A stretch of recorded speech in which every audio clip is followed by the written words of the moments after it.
Hello everyone and welcome to your NARSA weekly update for the week commencing Monday the 5th of September 2022. It's Scary here again, and firstly I'd like to wish all North Americans a very happy Labour Day. As I'm sure you'll know, Labour Day has been a national holiday since 1894 when President Grover Cleveland signed the law that Congress passed designating the first Monday in September a holiday for workers. Labour unions pressed and activists sacrificed to gain recognition of both the contributions and the mistreatments of workers at the time. And you'll likely wonder who Grover Cleveland was, won't you? So I'm going to tell you. Stephen Grover Cleveland was an American lawyer and politician who served as both the 22nd and 24th President of the United States from 1885 to 1889 and then from 1893 to 1897, and is the only president in American history to serve two non-consecutive terms in office.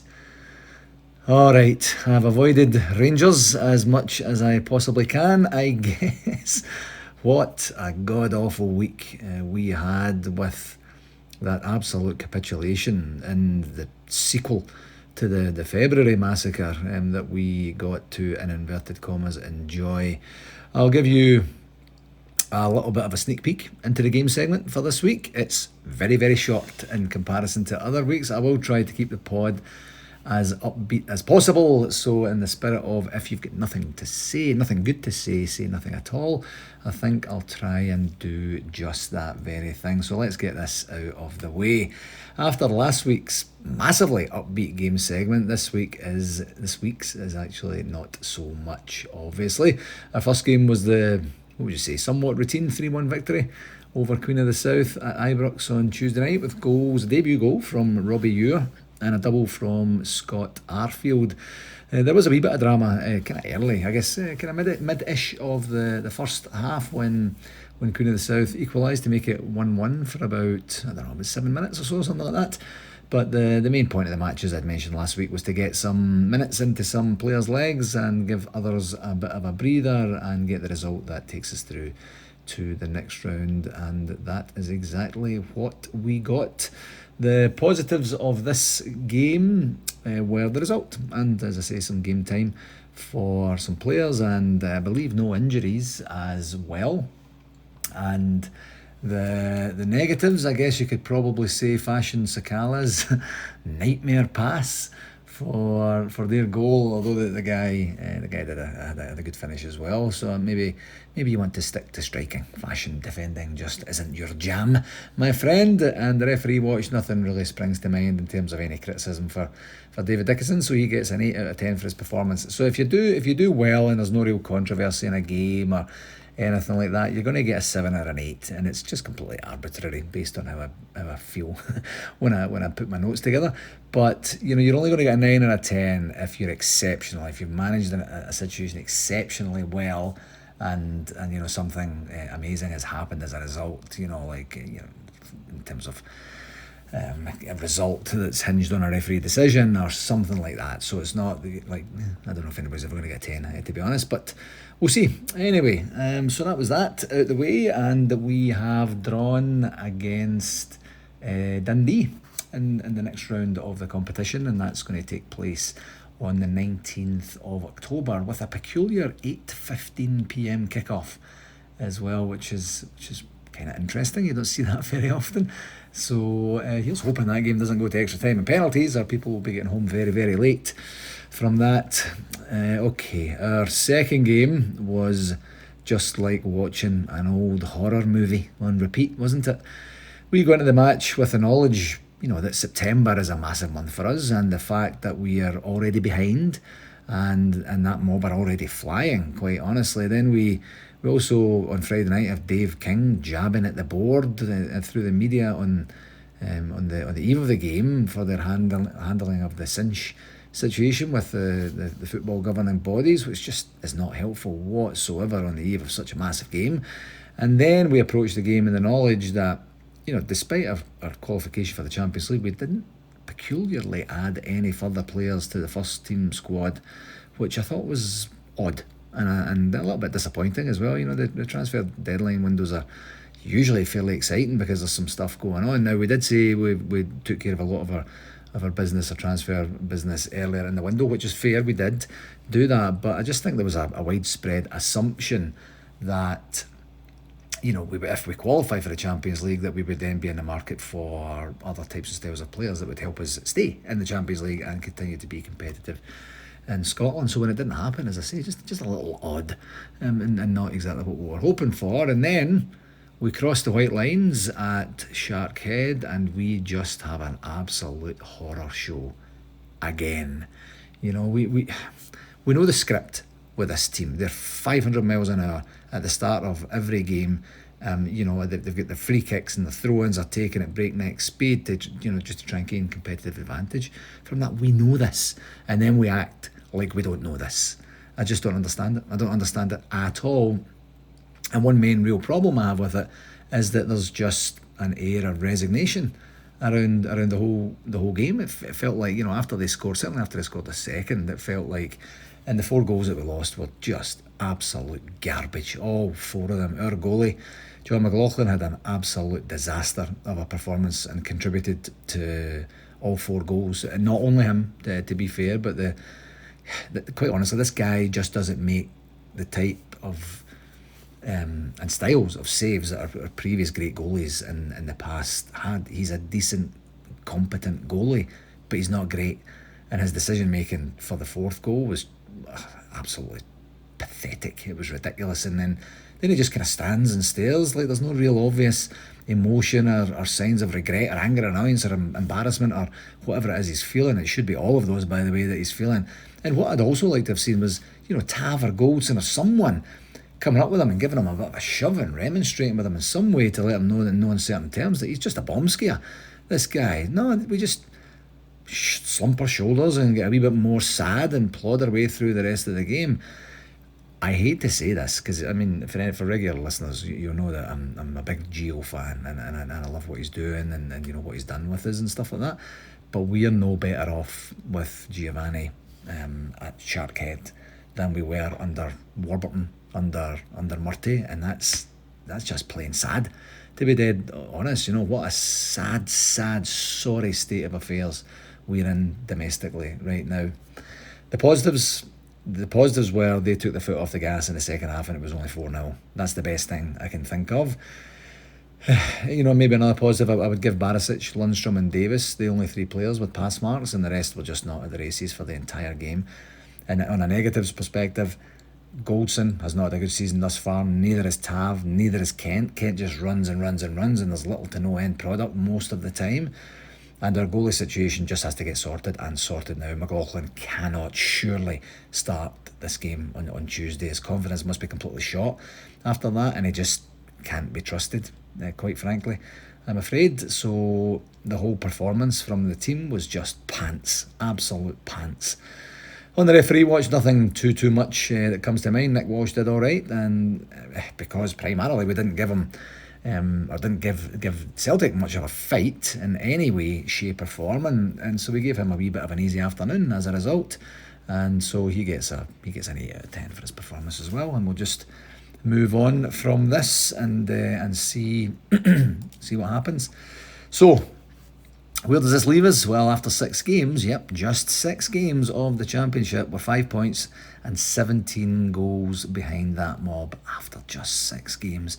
We've won 4 games, we've drawn and lost 1 apiece. We've scored 14 goals and we've conceded 7, and we are only 3 points ahead of Aberdeen, Hearts and Motherwell, who, by the way, all dropped points on the weekend. If any of them had won, they would probably have been level, I believe, maybe. And by the way, we haven't exactly had the hardest start to the domestic campaign either. And in the next 4 weeks, we head to Aberdeen, we head to Hearts. We've got some very difficult European games away, and with our away form domestically anyway, being the way that it has been. For example, we haven't kept a clean sheet domestically in any away match. In fact, that's where we've lost all 7 goals. I don't mind admitting that I'm nervous about our chances of mounting anything resembling a challenge again this season based on our early season form, specifically away from home in particular. So I'm not getting all hysterical. I don't want to misrepresent the way I feel here. I'm just a wee bit down after this past weekend. And the cliche of leagues are not one in September most definitely applies, but I'm just not impressed at all with what I'm seeing. And the league table looks horrific thus far. We're not getting any better. That's the problem. And through gritted teeth, give credit where it's due. That mob are just so dominant in Scotland right now. They're banging in goals against everybody. They are finding ways to win games, and they are up for it. And they're just miles more consistent than we are, churning out result after result after result. Sigh. So we just need to see what happens. I hope I get an opportunity to look back on this pod at some point in the next 7-8 months or so, and think about the corner that we turned or something like that, because for right now it just doesn't feel great at all.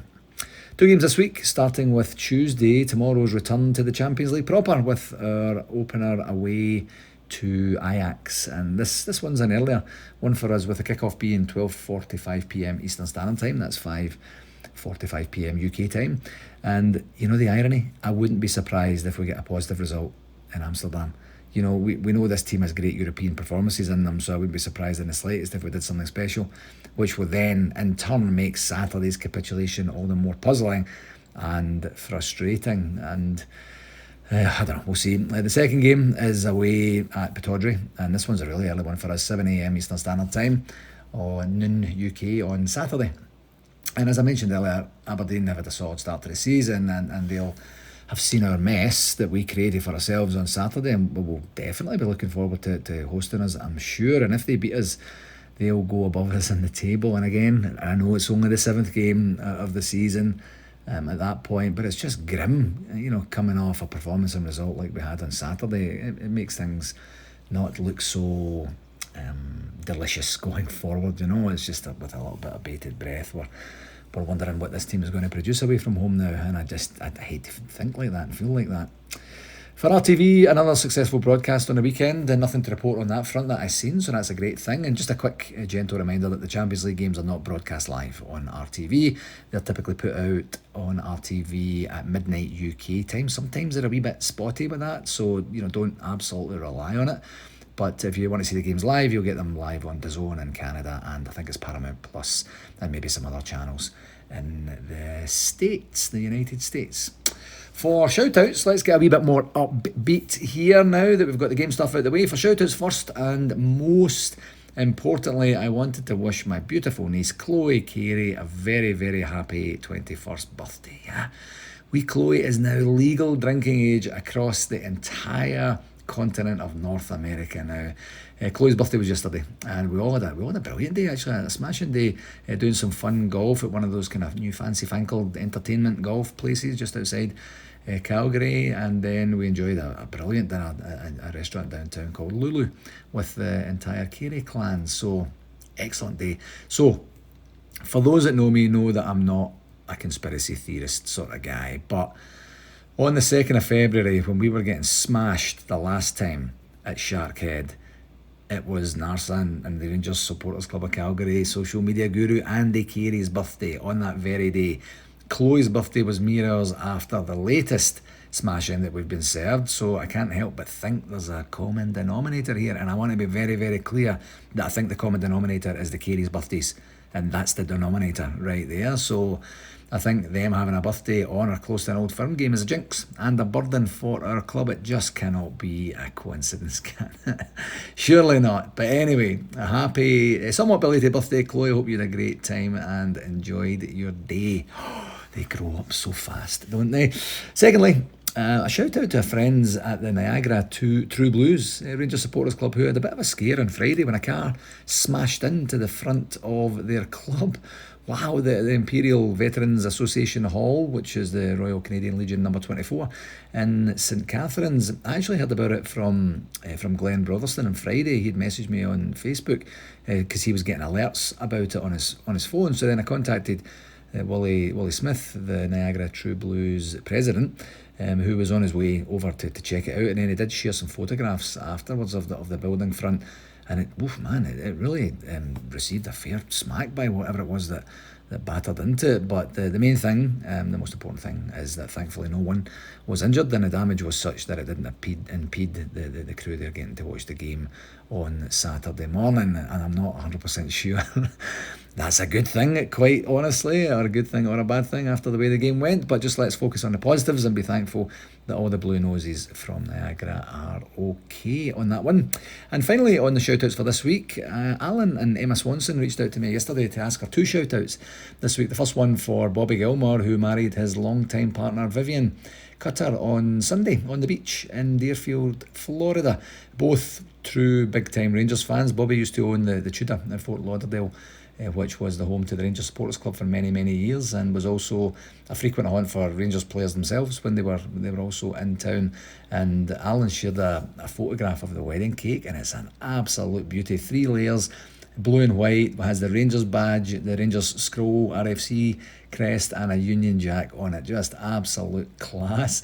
And Alan and Emma also want to extend a belated happy birthday to Tam Seaton, who turned 80 something, let's just say that, this past Friday, and who is still a legend in Naples, Fort Lauderdale, and his hometown back home of Sankar. I know Tam, and he's a lovely fella, so I'm more than happy to do these shout outs today. So congratulations to Bobby, Vivian and Tam. That's a nice one. Thanks very much for reaching out there, folks. I love that sort of stuff.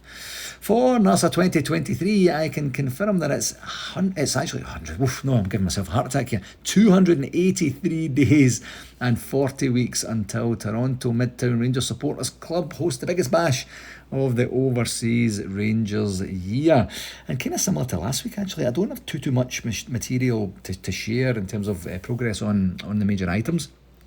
Our next main item on deck is determining the event ticket prices, which I mentioned last week, and I do have a couple of emails from the hotel to go through. I'll actually do that this afternoon. And then I think Rosie Ratter and her team at the Holiday and Flight Centre have what they need to get the all-in packages out there for sale. I probably do have to have a conversation with the hotel this week as well. There's just a couple of wee things we need to get ironed out on that. We're also doing a bit of work with the potential flute band as well, and maybe should hopefully have something to share about that a little bit later on in the month as well. So we're going to be spending some time this week hopefully ironing out the hotel stuff, hopefully putting a price point on our ticket sales, and then getting going on that one. I'd also like to try and move on with getting some of the excursions organised and announced as well, and maybe even securing our MC for the event, stuff like that, all that sort of thing, just to kind of keep all the plates spinning, as it were. So yeah, that's kind of where things are at on the convention front. On the communication front, for this past week, there actually isn't a whole hell of a lot, to be honest. The Rangers site has been pretty stagnant, and there's not been a lot of activity on the business side of the club to date. So of late, I should maybe say, not so much to date. And the only and main update I have for you is on the memorabilia associated with the Rangers 72 film. I did reach out to Hayden, the main contact fellow that we've been dealing with, to see if we could get a specific sales code that we can use to help track the sales of the memorabilia for NARSA members and NARSA friends as well. So he's working on that. I was kind of hoping to have that so that I could announce it today, but unless he's emailed it in the last 5 or 10 minutes, I haven't received it to date. But it shouldn't be too long to get that organised, and then we can make a bit of a splash about that next week, I think, and get that out there. Some of the stuff is just incredible, so hopefully you'll get an opportunity to spend your pretty hard-earned pennies on that sort of thing.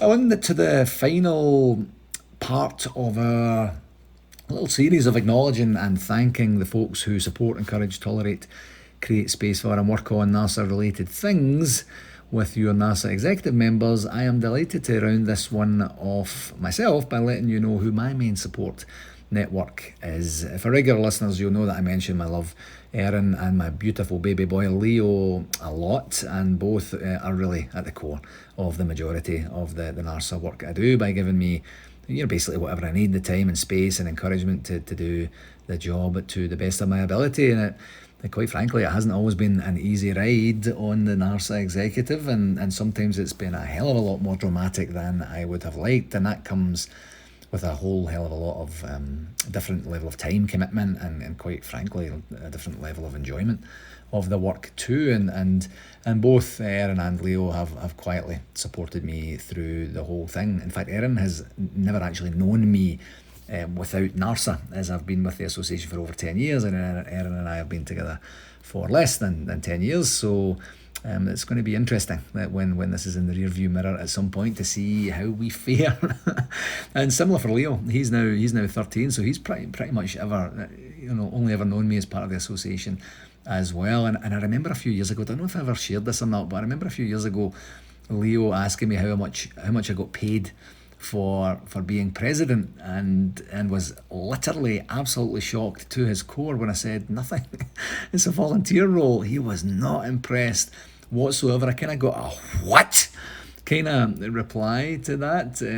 Dad having to do all of this work and not be paid for it. He was so indignant, I have to say. Quite funny, but it was a great lesson to talk to him about it afterwards in terms of what you'll give for your life passions in a volunteer capacity. And I also get a lot of support from the Carey clan as well. As I mentioned before, Andy is NARSA and the Rangers Sports Club of Calgary's social media guy. He's also the treasurer of the Rangers Sports Club of Calgary, and Debbie is the secretary of RSCC. I'm still the president. I've been the president since 2008, which is a hell of a long time. It's maybe time somebody else came along and did something else with it. And with the Careys, we don't always get as much time to hang out as much as we used to, but when we do, we're always talking about Rangers and NARSA, and get a chance to bring them up to speed with what's what, and we have a bit of a banter about it, and the collective are also a great help around the collective of the Careys and Leo and Erin on a great help around the conventions and the convention planning, and then on the ground at the convention, making sure I'm where I need to be and generally being available for whatever I need. They're keeping me appraised with where things are going and what's what the word on the street is, or anything that's going wrong, or things that need my time and attention, just to make sure everything's on the right track.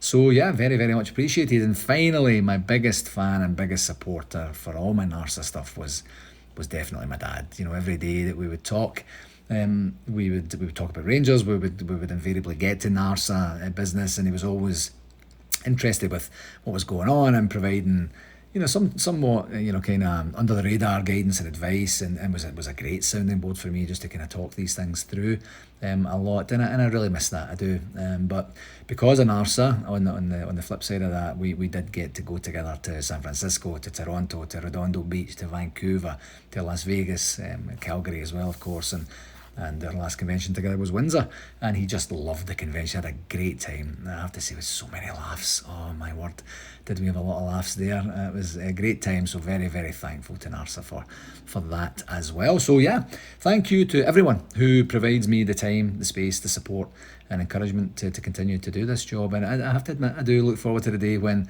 I can look back on my NARSA journey with pride and fondness at what we managed to achieve, and support the association as just a regular member. And I'll definitely do that. Quite when that's going to be, I'm not 100% sure right now, but I do know that Erin and Leo are very patiently, I'll say that somewhat hesitantly, waiting for that day. And I promise it's coming at some point. So there you go, folks. Just a wee opportunity to give everyone a bit of a sneak peek into who's behind the folks that make this whole thing work. I have to admit, I've really enjoyed learning a wee bit more about our team, and I hope that you did too. It was something just a wee bit different to kind of pass away a bit of time during the close season specifically, and it spilled obviously into the early part of the season.